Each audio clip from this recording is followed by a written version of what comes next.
Do you think that these intermediary platforms should be held to the same legal standards as the traditional media? Or what kind of, arrangement can curb the negative impact of digital media and place and some onus on these intermediaries who are, clearly prioritizing their profit rather than the impact that it would have on the society?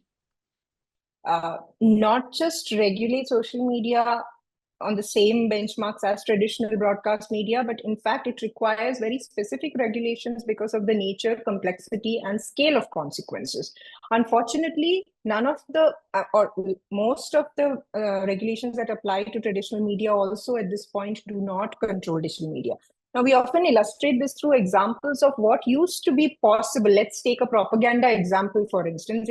If you could spend a certain number of dollars or rupees on 5 television channels or 5 newspapers, the reach of that information would be, let's say, one state or one geographic region, and it is still nowhere personalized, as opposed to a tweet or a post which has the potential to reach a large number of people. And what through that is possible, therefore, is deep mass consolidation or consensus manufacturing as such. Now, when the potential of this technology is such, it has to be regulated on those yardsticks. And often I'd like to put a disclaimer here: when we call for regulation, it is again not a binary approach that, okay, all social media elements are bad. There is an aspect of what it does in terms of giving a voice to the common man, eliminating the gatekeeper or media, all that.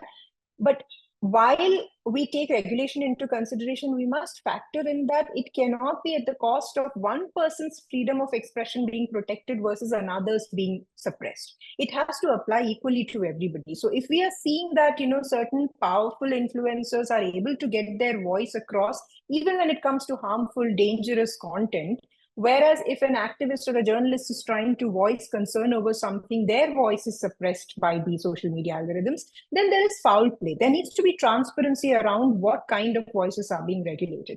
The earlier instance also, what you said about, this particular rape instance that has happened, people are trying to look for what has happened, and the social media algorithms are catering a lot of misinformation also around the incident per se. And in that process, it is fueling emotions to take sides, belong to factions, and again distract from the core issue. So which is why, coming back to why it is necessary to hold social media to account in a country specific way is very important. And this has to be done through participative programs. It cannot just be done as a self-regulation approach by an intermediary, nor can it be a high-handed regulation from the government. It has to be participatory. It has to be. So in this particular instance, again, going back to the Kolkata rape incidents, it is possible for the social media platforms to suppress or, hold or arrest the spread of misinformation. But they are not incentivized to do that because it is creating the chatter and engagement that they so badly need, and there is no regulation to stop them. We've also spoken to some of the other CSOs working in this space, especially on online child safety, and they speak about how platforms often say that there are not enough regulations stopping us from doing this in India.